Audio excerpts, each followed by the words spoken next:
Boa noite a todos mais uma vez. Boa noite. Estamos aqui na nossa terceira noite, nossa semana de oração com o tema Semana de Colheita e Reencontros. Essa palavra colheita nos relembra a linguagem da agricultura. E quando é que o agricultor colhe os frutos? Quando eles já estão maduros. Por isso que a semana de colheita que a igreja está fazendo voltado às pessoas que por algum motivo, algum descuido, se desviaram do aprisco, e Jesus está convidando essas pessoas a retornarem para os seus braços. Mas também para nós que estamos dentro da igreja, que não saímos, de repente nós também estamos afastados de Cristo, e Ele nos convida a retornarmos aos seus braços de amor. Lembra no livro de Malaquias, quando Deus convida o povo, voltai-vos para mim, o povo ficava viajando, perguntando, Senhor, em que nós temos que voltar ao Senhor? Nós estamos aqui em todos os cultos, nós somos os líderes dessa igreja, nós somos os pregadores, nós que levamos avante a obra, voltar ao Senhor, porque muitas vezes estamos envolvidos com a igreja, com os trabalhos da igreja, e tudo isso está correto, é muito bom, mas não estamos envolvidos em uma íntima ligação com o dono da obra, que é Jesus Cristo. Então nós precisamos retornar aos seus braços de amor. E o tema de hoje é vamos dar sequência na terceira parte. Qual é a frase chave dessa semana que vocês irmãos estão atentos a isso? Perseverança. Mas tem uma frase: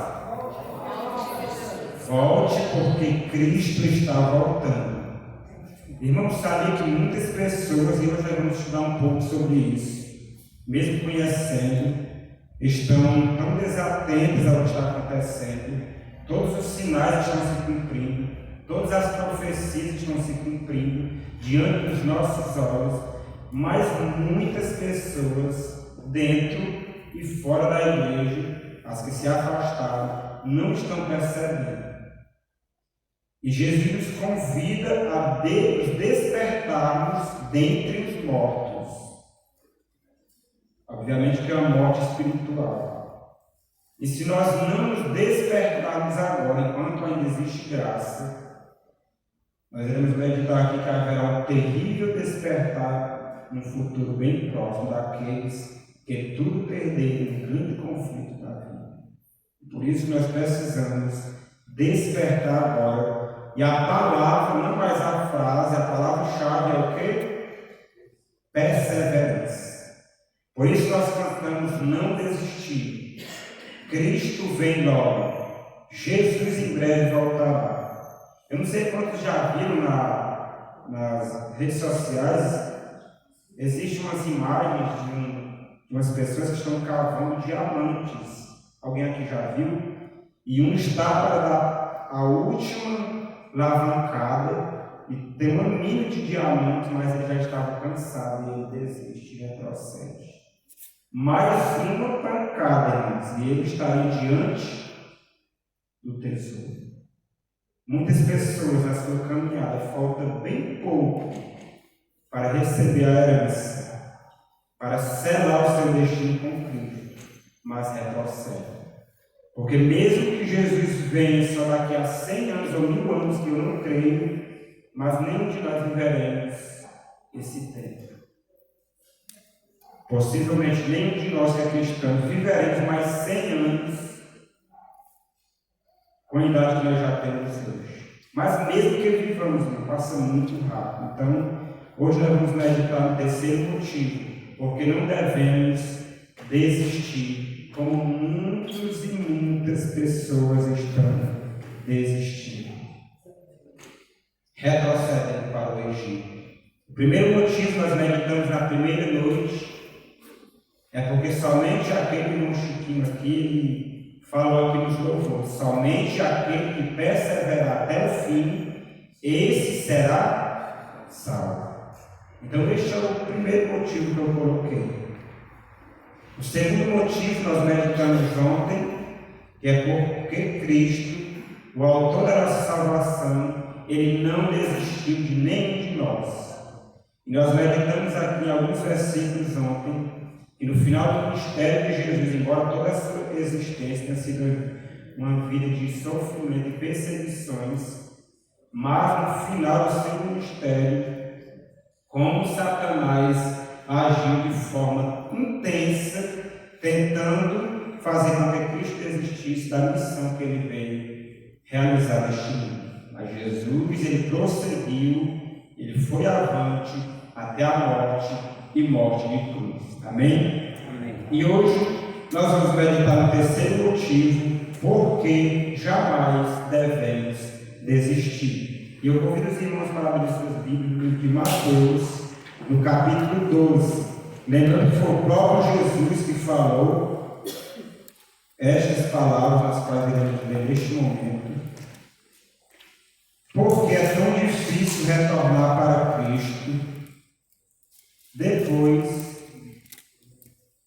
de uma pessoa desistir da fé. Por que, irmãos, que é tão difícil? E nós temos aqui pessoas que já estão, eu falo aqui porque está sendo gravado, pessoas que estão retornando aos braços de Jesus, pessoas que por algum momento se desviaram, mas que estão retornando, e este é um motivo de grande alegria. A Bíblia fala que no céu há júbilo quando isso acontece.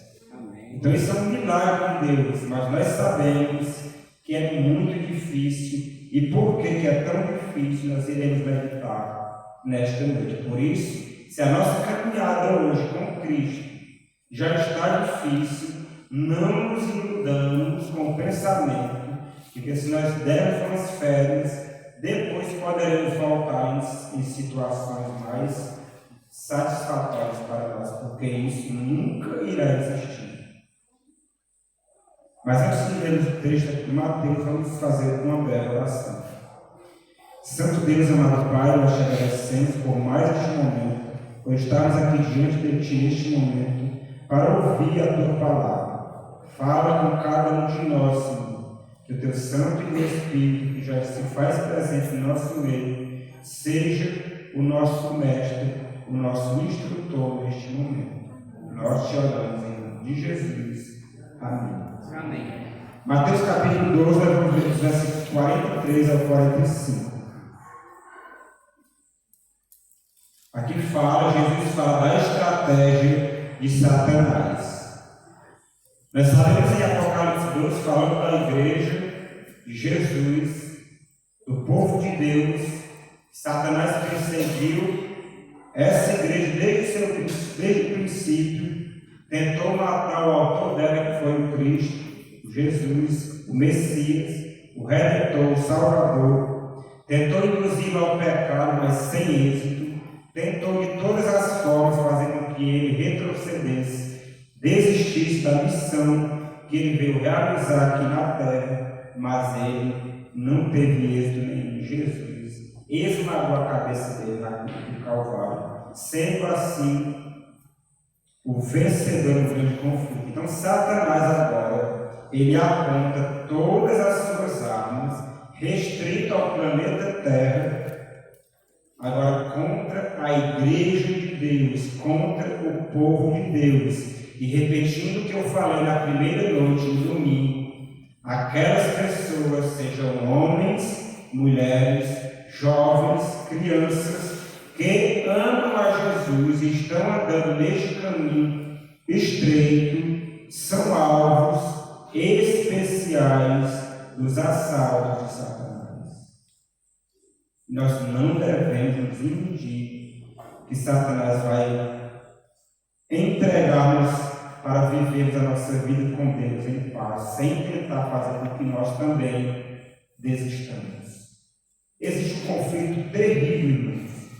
Tudo que Jesus passou, obviamente as nossas tentações, a Bíblia fala que são humanas. Deus não permite que nós sejamos tentados além das nossas forças. As tentações de Cristo não eram humanas, eram sobre-humanas. o plano da redenção dependia da vida de Cristo aqui na terra. Mas Satanás, ele fará de tudo, ele está numa atividade terrível. A Bíblia fala como um leão procurando alguém para destruir, para devorar. Enquanto não terminar o grande conflito, enquanto não acontecer de sermos, quem sabe, dizimados pela morte, não haverá trégua neste conflito. Ele é perseverante, é resoluto, ele não desiste, irmãos. Ele não desiste da sua missão de destruir. E por que iremos nós destruir?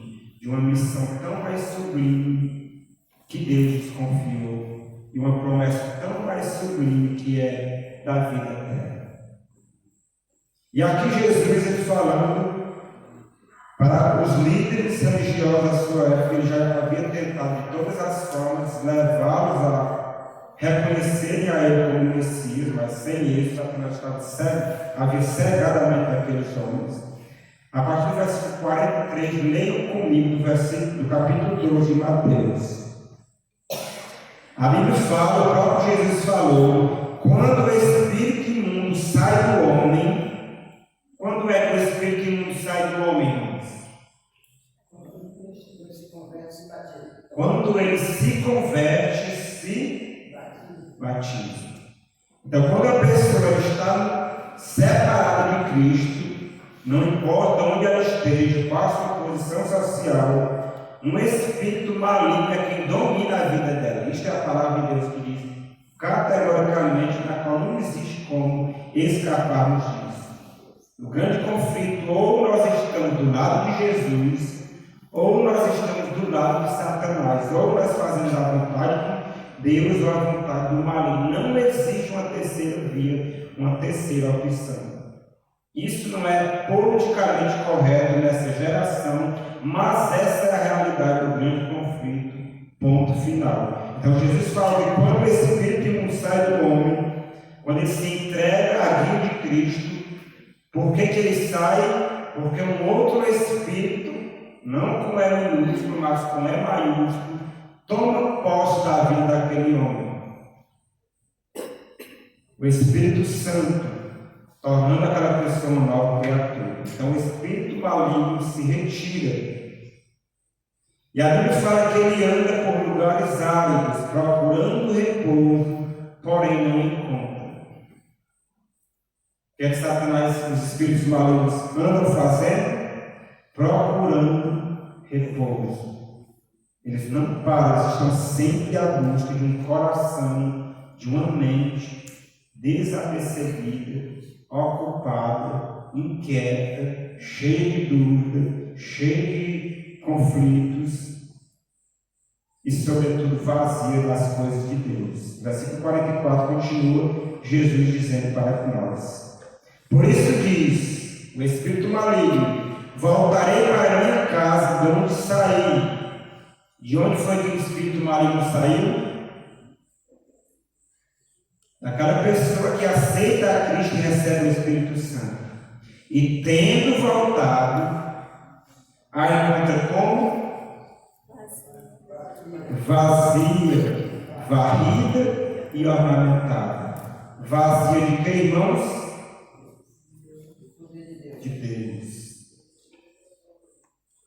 Dos frutos do Espírito. Vazia das armas, da armadura de Deus, vazia de oração, de estudo da palavra,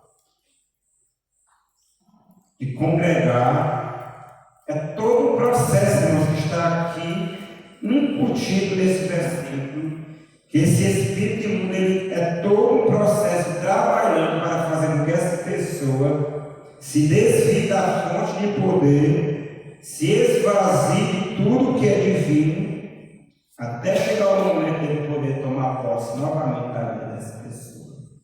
Isso não acontece num piscar de olhos, mas existe todo um processo, todo um contexto, todo um trabalho dedicado, minucioso, perseverante, resoluto deste espírito maligno. E quando ele chega e encontra uma já retrocedendo, já desistindo, já voltando atrás. Olha só o que ele faz, versículo 45. Então vai e leva consigo outros 7 espíritos piores do que ele, e entrando habitam ali. Habitam ali aonde, irmãos? No corpo, na mente, no coração daquele indivíduo. E entrando habitam ali, e Jesus termina dizendo: e o último estado daquele homem torna-se pior do que o primeiro. E Jesus assim falou: assim também acontecerá a esta geração perversa, referente-se àqueles homens que estavam nessas passadas de pecar contra o Espírito Santo. Que é exatamente este contexto que Jesus falou estas palavras. A blasfêmia dos fariseus contra o Cristo, contra o Espírito, falando, atribuindo a Satanás a obra do Espírito Santo. Irmãos, na minha história de vida, eu já conheci pessoas dedicadas, fervorosas, zelosas, fiéis, pessoas exemplares nesta igreja. E as pessoas já me falaram sobre o passado daquela pessoa. Às vezes a pessoa mesmo conta um testemunho, por exemplo, tem até o irmão Francisco aqui. Não dá para acreditar que esse homem era tudo que ele dizia. Porque a gente olha para a pessoa hoje, como que pode? Não acredito. Eu tenho amigos, pessoal meu, dessa igreja, pessoas que eu não conheci nessa vida louca aí no passado, que quando eu sei o que aconteceu, eu fico assim pensando, como que pode? Porque é uma pessoa totalmente diferente, não existe. A gente sabe que é verdade. O tamanho da transformação, quando o Espírito Santo, ele toma posse da vida de uma pessoa, não importa quem ela foi, o que ela fez, onde ela esteve, não importa. Pode ter sido a pessoa mais depravada que existiu no mundo. Deus a transforma numa nova criatura. Eu já vi muitas histórias assim, conheci muitas pessoas assim, por onde eu já andei.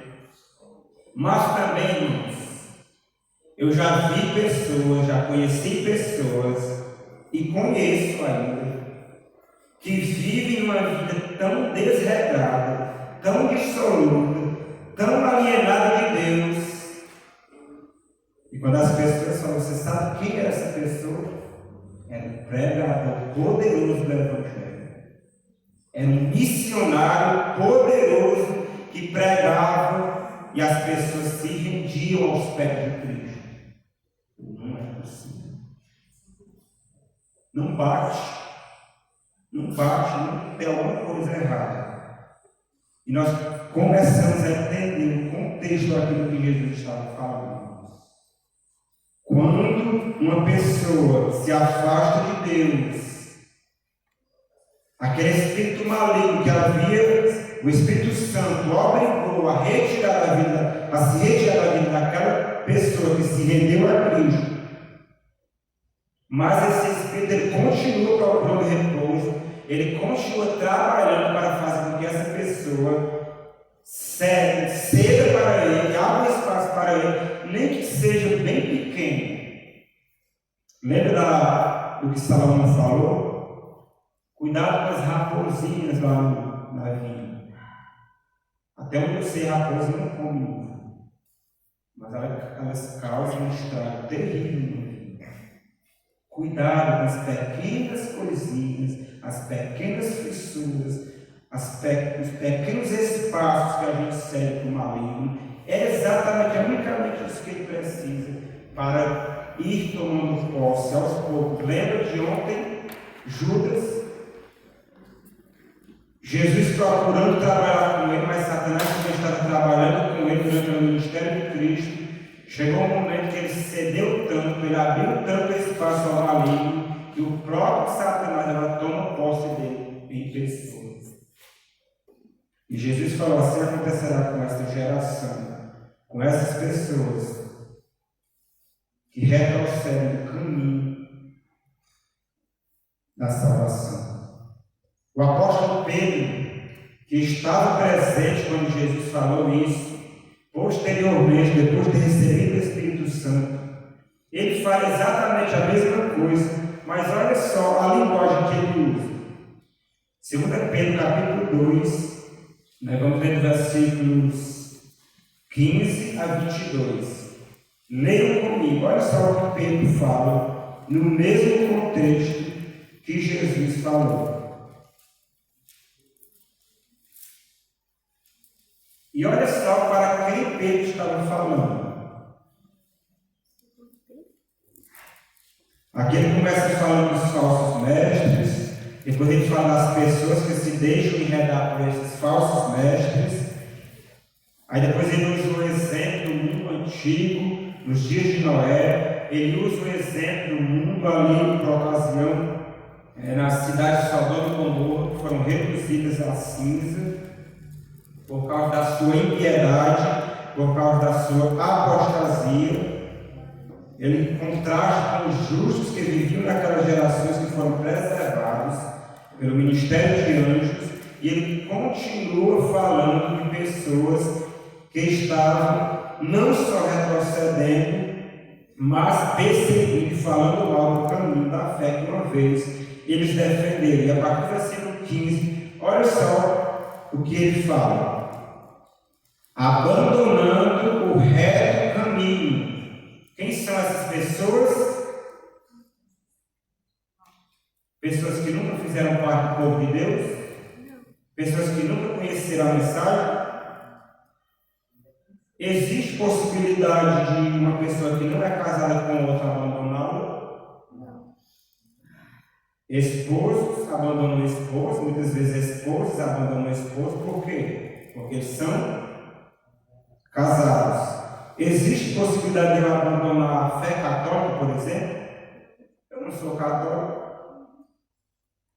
Existe possibilidade de eu abandonar a fé adventista? Sim ou não? Com certeza. Mas por quê? Porque eu sou adventista.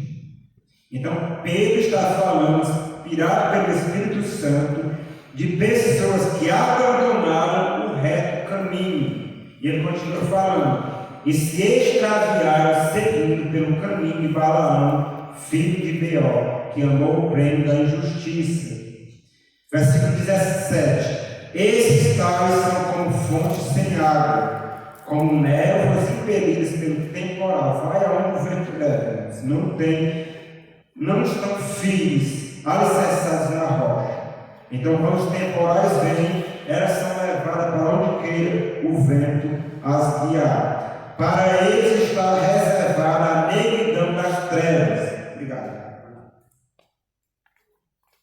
Versículo 18: porquanto, proferindo palavras jactanciosas de vaidade, engordam com paixões carnais por suas libertinagens aqueles que estão prestes a fugir dos que andam no erro. Então Pedro está falando de uma classe que está bem afastada do caminho da justiça. Eles não só se afastaram, mas eles procuram também desviar desse caminho aqueles que ainda estão nele. Versículo 19: prometendo-lhes liberdade quando eles mesmos são escravos da corrupção, pois aquele que é vencido fica escravo do vencedor. Portanto, se depois de ter escapado das contaminações do mundo, lembra quando o espírito imundo sai do homem?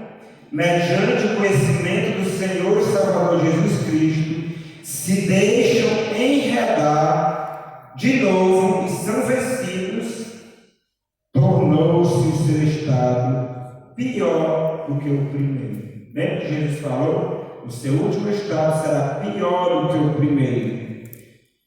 E ele continua: pois melhores foram nunca tivessem conhecido o caminho da justiça, do que após conhecê-lo, volverem para trás, retrocederem, desistirem desse caminho, apartando-se do santo mandamento que lhes fora dado. Com eles aconteceu o que de certo adágio verdadeiro: o cão voltou ao seu próprio vômito, e a porca lavada voltou a revolver-se no lamaçal. Porco gosta de lamaçal, de imundícia. Então a linguagem que é usada aqui é que Jesus, pela sua graça, nos tira do lamaçal do pecado, fétidos, imundos, corruptos, nos lava com seu sangue precioso e nos apresenta a Deus puros. Mas quando nos deixamos enredar novamente, é como se aquela porta lavada volta a revolver-se no lamaçal e o cão voltou ao seu próprio vômito. Esse provérbio aqui, irmãos, está escrito em Provérbios 26, 11. Pedro pega lá e sabe Salomão esse provérbio. Então é muito perigoso, irmãos, nós cedermos às exigências, às sutilezas do inimigo.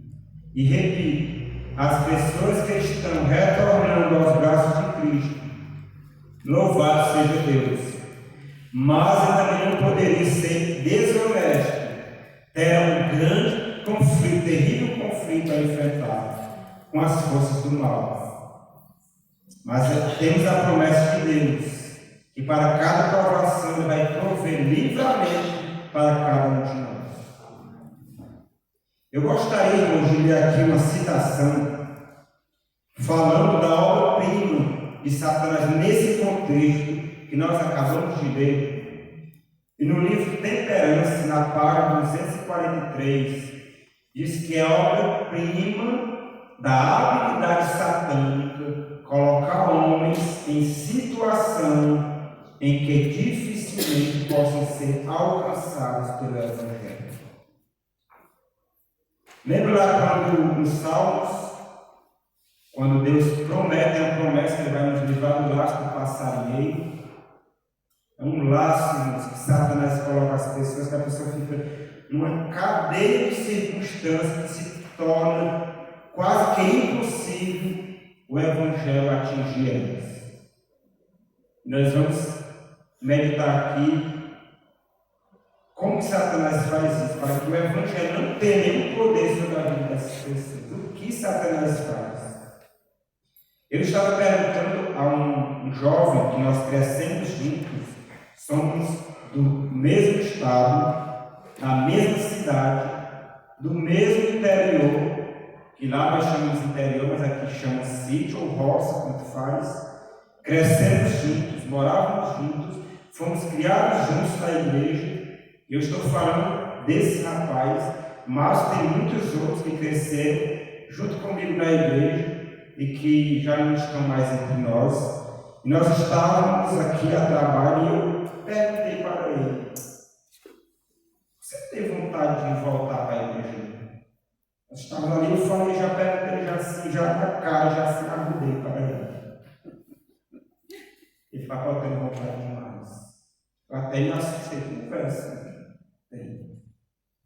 Sabe o que foi que eu perguntei? Por que tu não volta? Tu não volta. Será a linguagem nossa é mais assim, bruta mesmo?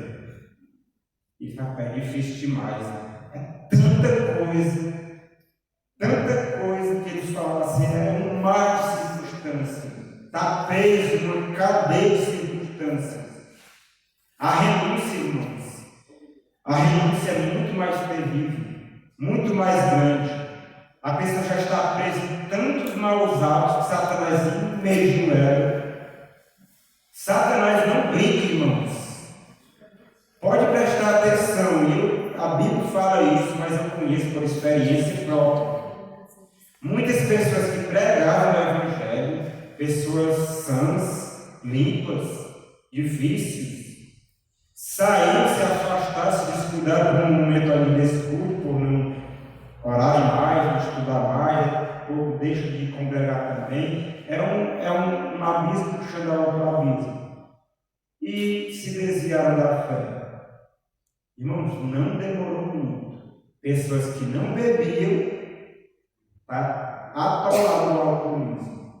Muitos que até atolados nas drogas estão, depois que retrocederem para o caminho do mundo, porque Satanás não dorme no ponto.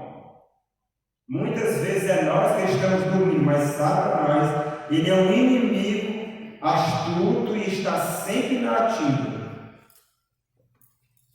Ele não deixa passar nenhuma oportunidade. Ele está sempre alerta para destruir uma alma que está desapercebida dos seus ataques. E eu conheço muitas pessoas nessas circunstâncias. Pessoas que seus pais ainda fazem parte dessa igreja, que sofrem porque os seus filhos estão não simplesmente desviados, deixando de vir à igreja, mas estão atolados no lamaçal do pecado. Isso é muito triste, irmãos. É obra-prima da habilidade satânica colocar homens em condições que dificilmente sejam alcançadas pelo Evangelho. Por isso que este é o terceiro motivo, irmãos, jamais desistamos. Tem uma outra citação aqui, no livro Conselhos sobre Mordomia, na página 84, de Satanás está ideando tudo o que possa inventar para conservar o espírito do homem completamente ocupado, a fim de que não tenha tempo para considerar a pergunta: como vai a minha vida espiritual? Então, as armas principais, irmãos, não importa para Satanás os meios e os métodos que ele usa, sejam eles lícitos ou ilícitos. Para ele, o importante é ocupar a mente dos homens, das mulheres e das crianças de uma forma tão eficaz que não sobra nenhum espaço, nenhum lugar tem para o Evangelho de Cristo Jesus. E eu pergunto aos irmãos: existe uma geração mais ocupada do que a nossa? Irmãos, eu já dei estudos bíblicos para pessoas empresárias, pessoas classes bíblicas, mas é difícil, irmãos. Sempre aparece um negócio para resolver na hora dos estudos. É incrível isso. É muito difícil, irmãos, ter tempo assim para muitas pessoas, irmãos. É por isso que para algumas pessoas vai ter que ser um trabalho tão poderoso com a guia do Espírito Santo. Tem muitas pessoas que jamais serão alcançadas, a não ser que nós formos procurar elas lá nas casas delas, porque eles jamais virão para cá. Porque Satanás colocou essas pessoas numa situação tão difícil que parece que elas estão lá e o Evangelho está lá. São duas coisas que não se aproximam uma das outras. Então Satanás tem procurado manter o mundo ocupado para que as pessoas não percebam o que está se passando. E isto aconteceu em todas as eras da história da humanidade, em todos os momentos cruciais em que grandes eventos estavam acontecendo. Satanás usou esses mesmos métodos para que as pessoas não percebessem e fossem tomadas de surpresa. Um exemplo, nos dias de Noé. Jesus falou que assim como foi nos dias de Noé, será também a vida do Filho do Homem.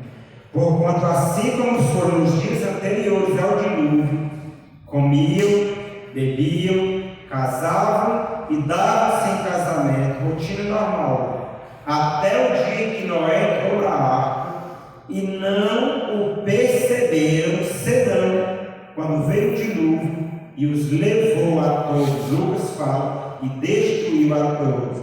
E Jesus completa: assim será quando o Filho do Homem se manifestar. Mateus 24, 27, 29. Todos nós conhecemos esse texto. Assim será da mesma forma. Por que aqueles homens não perceberam, irmãos? Eles estavam ocupados demais.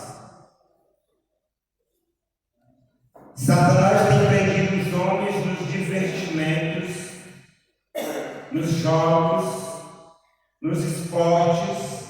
Repito, não importa quais sejam os meios e os métodos que ele use, sejam eles meios lícitos ou ilícitos, para ele o importante é conseguir o seu objetivo.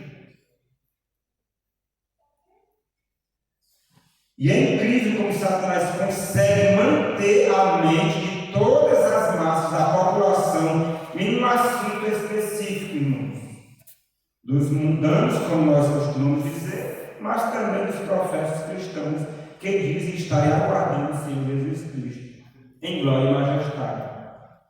Querem alguns poucos exemplos que eu trouxe aqui? Poderíamos citar vários exemplos. Quando começou a pandemia, quantos lembram? O único assunto em jornais, no Facebook, nas redes sociais, nas casas, nas igrejas, nos lares, na rua, nos supermercados, em todos os cantos, não se falava em outra coisa a não ser coronavírus. Muitas pessoas focaram tanto nisso que muitas milhares caíram em extrema depressão. E os irmãos sabem das estatísticas que a ansiedade, a angústia, a depressão, ela aumentou brutalmente neste período de pandemia. E por muito tempo, irmãos, Satanás ele manteve a mente das pessoas neste assunto pandemia. Parece que não morria mais ninguém de outra doença, era só do coronavírus.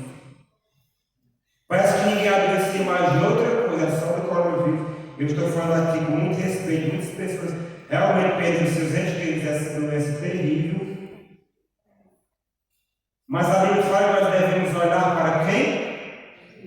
Para Jesus Cristo. Ele é a nossa única fonte de esperança, certeza e conforto, irmãos. Não uma pandemia, não um vírus. Mas o tempo foi passando, e parece que nós acabamos se acostumando com essa pandemia, parece que ela veio para ficar, e inclusive ela ainda está entre nós. Inclusive, nos cuidemos, continuamos os nossos cuidados, porque ela está a todo vapor aí. Não se falava mais no período anterior que nós vivíamos, porque as pautas que as pessoas querem que estejam em alta são essas que são discutidas e colocadas nas mídias. E parece que nem existia mais o coronavírus. Mas depois que passou essa fase, e os irmãos sabem que eu estou falando, parece que voltou assim que um passo de marcha. Na verdade, ele nunca saiu, sempre esteve. E um outro momento também que os irmãos vão lembrar, um caso que não se falava em outra coisa, pregadores pregando nas igrejas, youtubers, grandes pastores e youtubers, fazendo vídeos e mais vídeos, não se falava em outra coisa. No caso daquele serial killer ao Lázaro, lembra?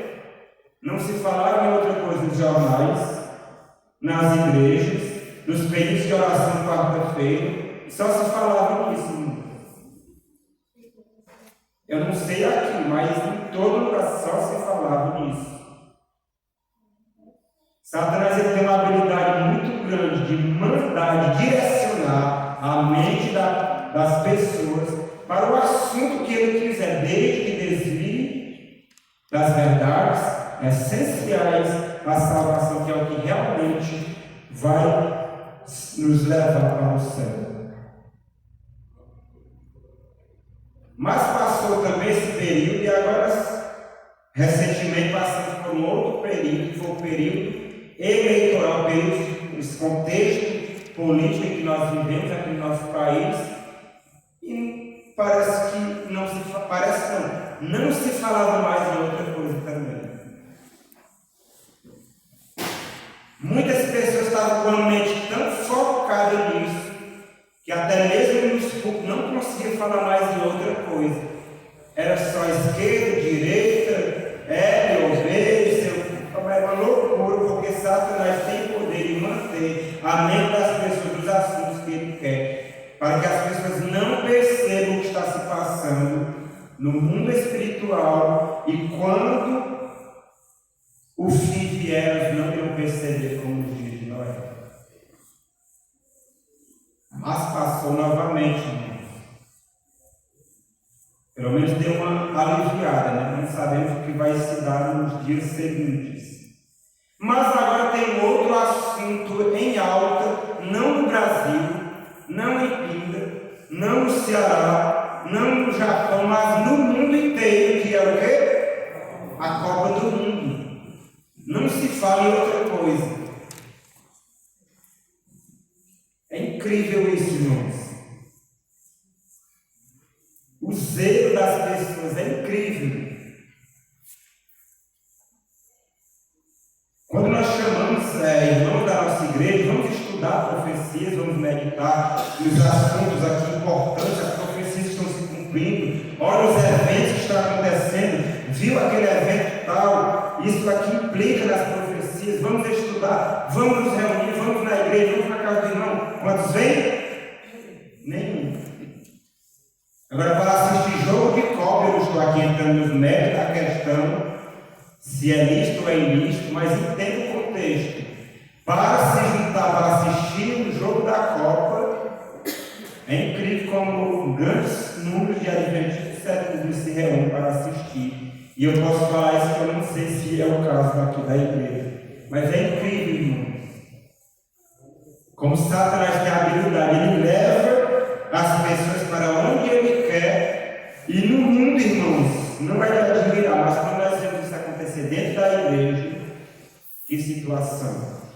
E eu não posso deixar de contar para os irmãos que no ano de 2018, na Copa anterior, eu ainda não estava aqui, eu estava em outro estado, e quem me ouvir vai saber que estado era esse. Eu morava lá e congregava em uma igreja, e o caos foi total lá na nossa igreja. Porque nos dias que tinha jogo de Copa, ninguém ia para a igreja. Teve um dia, foi eu e o líder da ASA e a minha esposa, e acabou. Mas ninguém. Porque, coincidentemente, teve um jogo da Copa nessa noite. O próprio pastor, quando ele pregava nessa igreja, que era dia que tinha culto, ele abreviava o culto, né, irmãos? Abreviava o culto, porque hoje tem jogo de Copa. Igrejas adventistas que estão enfeitadas em clima de Copa e acham que Deus aprova essas adorações, irmãos. E repito, não estou entrando nos méritos da questão, entendo o contexto que eu estou falando. Nossa missão é outra. Jesus nos confiou uma outra missão e está escrito que Satanás fará de tudo para desviar nós dessa missão. E como nós vemos tantas coisas serem pregadas, tantos investimentos na nossa igreja, mas a missão que Cristo nos confiou não é pregada. Não é anunciar ao mundo que está prestes a enfrentar um dia de fogo e tempestade, conforme Jesus fala.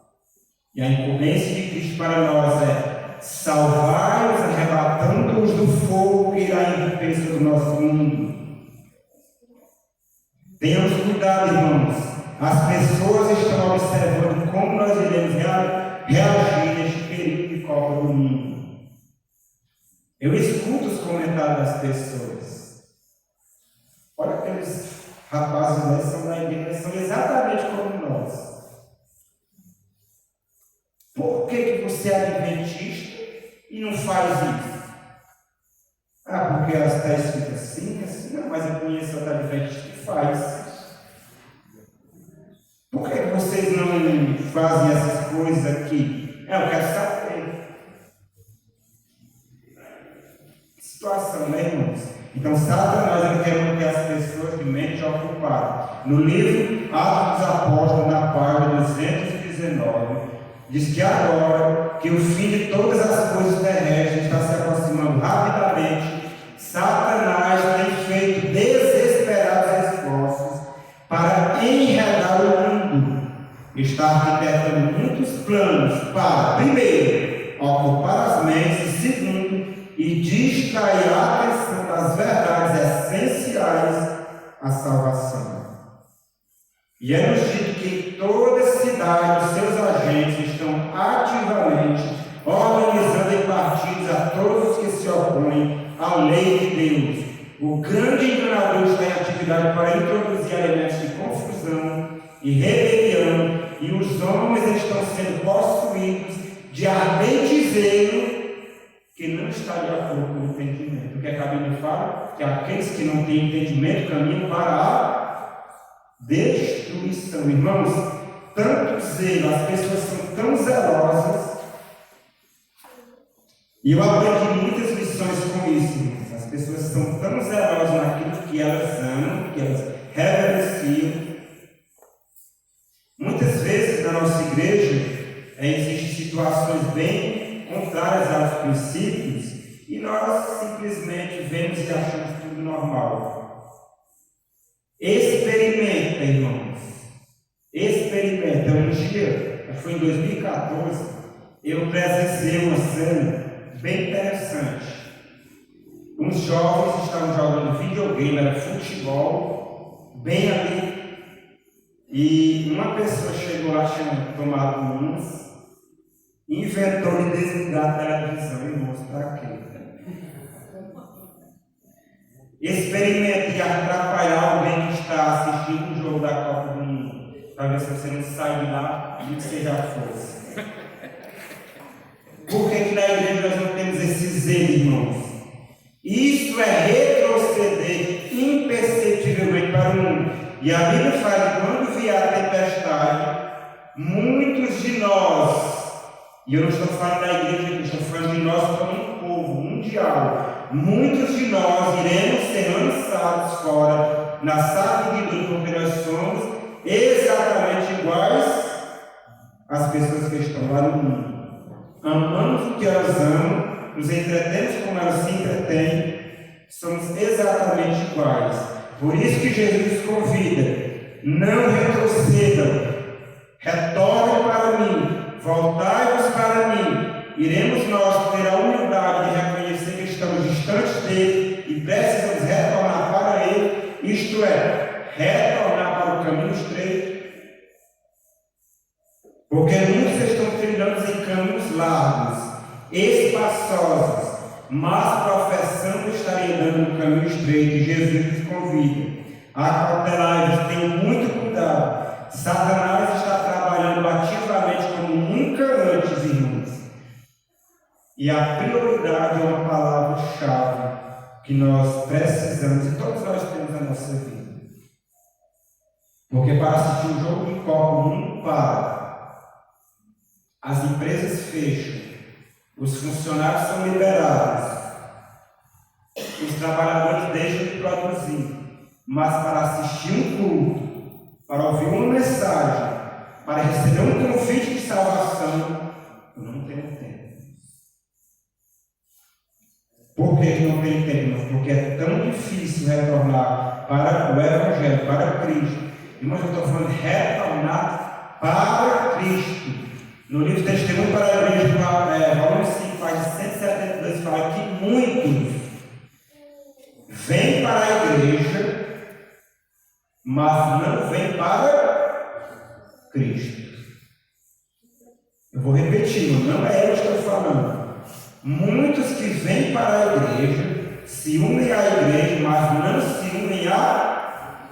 O convite de Cristo é você se unir a Ele, primeiramente, depois a sua... e não o contrário.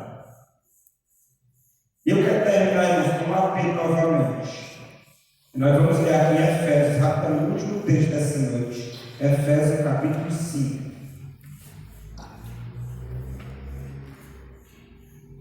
Efésios capítulo 5, versículo 14, nós iremos concluir a mensagem dessa noite.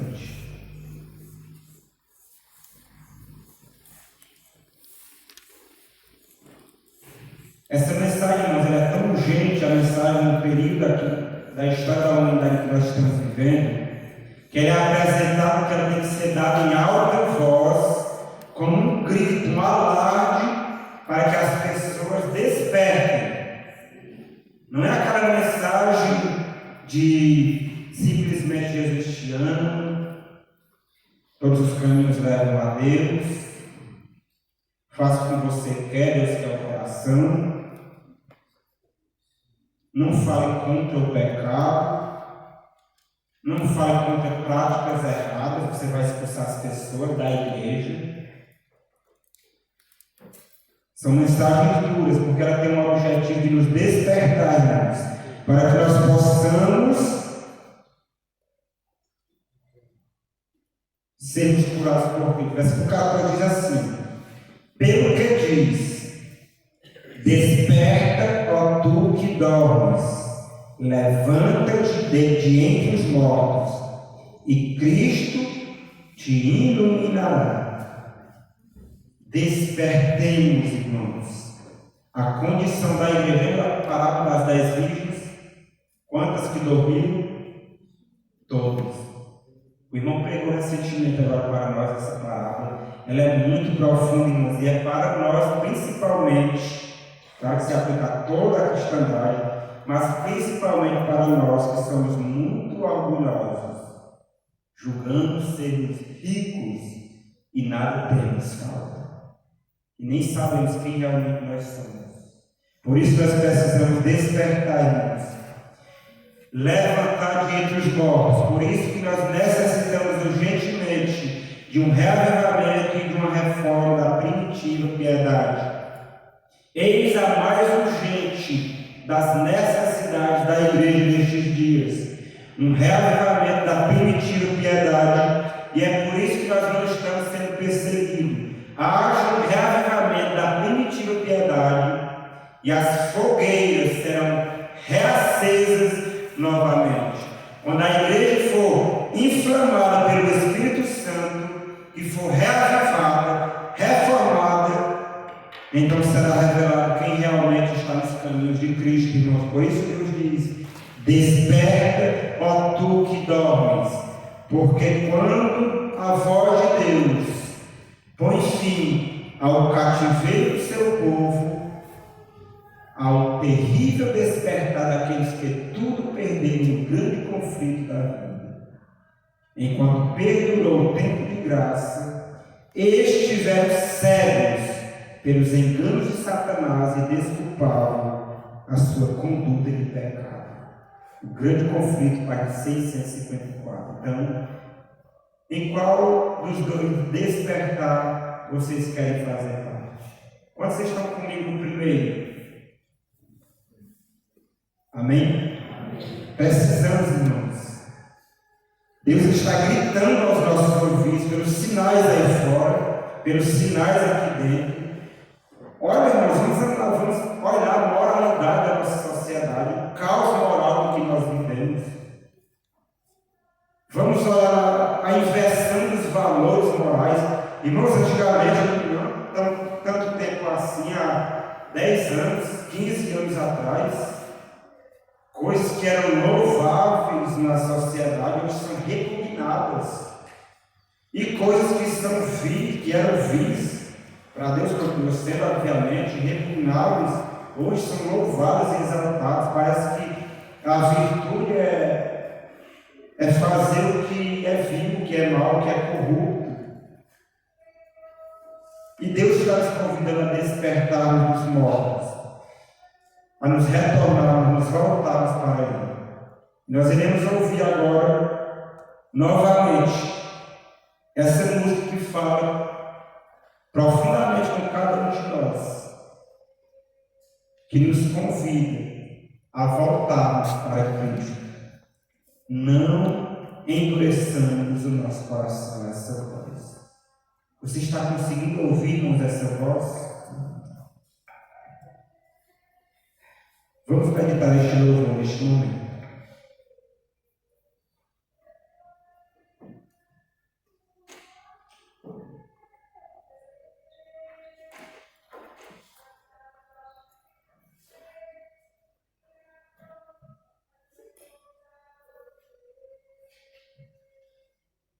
Volte, porque Cristo está voltando. E se Ele vier, e nós ainda não estivermos voltado a Ele, infelizmente, ouviremos dos seus lábios: apartai-vos de mim, eu não vos conheço. Mas isso não precisa acontecer com nenhum de nós.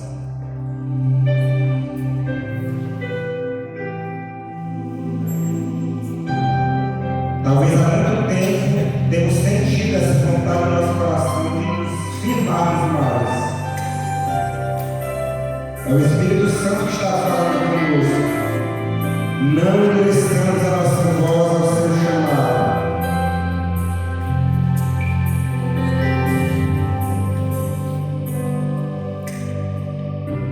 Faz muito tempo que eu senti essa vontade de comigo encontrar, de te dizer como sorri e admitir o quanto errei. Todo esse tempo que eu passei tão longe aqui a perecer.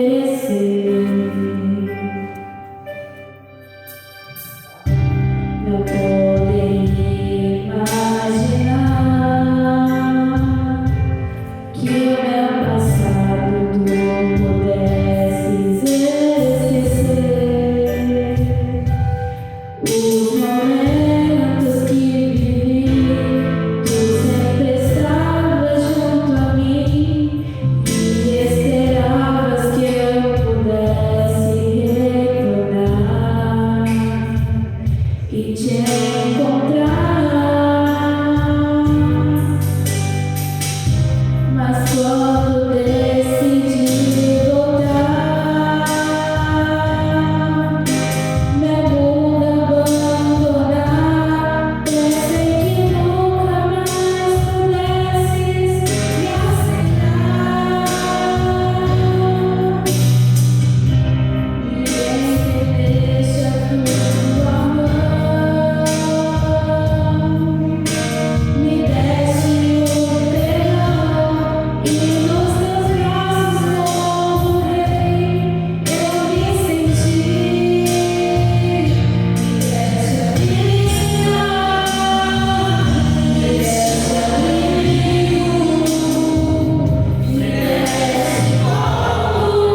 Irmãos, nós estaremos aqui mais amanhã à noite e finalizaremos no sábado pela manhã as pregações, mais à tarde teremos batismos na central.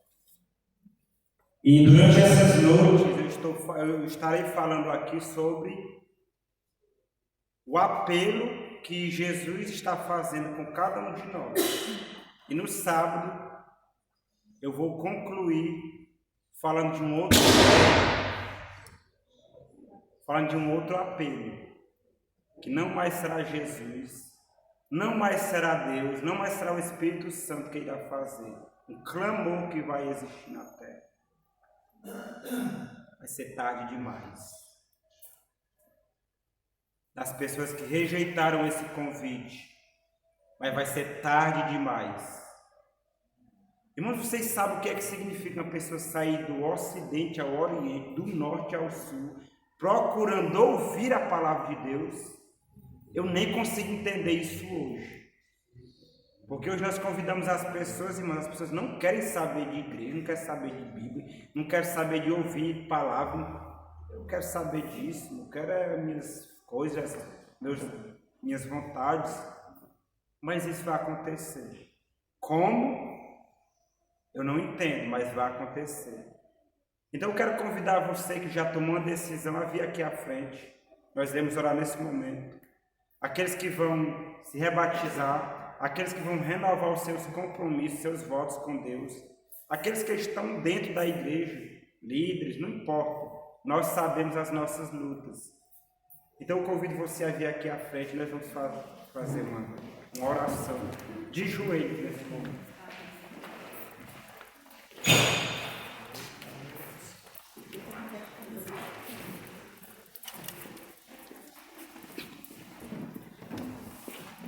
Oremos. Querido Deus e amado Pai, nós te agradecemos porque o Senhor nunca desistiu de nenhum de nós. Muitas vezes nos afastamos de Ti, muitas vezes nos afastamos do caminho estreito, andamos em caminhos escuros, secretos, na porta larga, e muitas vezes, Senhor, professamos estar seguindo o caminho estreito. Senhor, aqui tem pessoas que decidiram retornar aos teus caminhos. Você conhece a vida delas desde o seu nascimento, desde mesmo quando elas ainda estavam sendo formadas. O Senhor conhece o futuro de cada um de nós também. Senhor, nós suplicamos, não permita que nós venhamos retroceder para a perdição. As pessoas que estão decidindo retornar neste momento, que irão se rebatizar no sábado à tarde, que o Teu Santo Espírito, que elas recebam a porção dobrada do Teu Santo Espírito, para vencer todas as tentações do maligno, Senhor. Amém. E nós que ainda estamos aqui, aqueles que já vieram do mundo, aqueles que nasceram nessa igreja, as crianças, os jovens que estão aqui, que talvez estejam meio que retrocedendo nesse caminho, Senhor, nos ajude. Não permita que nós venhamos sair. Não permita que se cumpra em nós aquela predição terrível, que alguns que se afastaram nunca mais retornarão. Mas que todos nós, em nós, se cumpra a promessa que aquele que perseverar até o fim, esse será salvo. Que todos nós venhamos ouvir dos teus lábios: vinde benditos de meu Pai, entrai na porta do reino que vos está preparado desde a fundação do mundo. Esse é o nosso clamor neste momento, em nome de Jesus. Amém. Deus abençoe a todos e amanhã estaremos aqui novamente. Amém?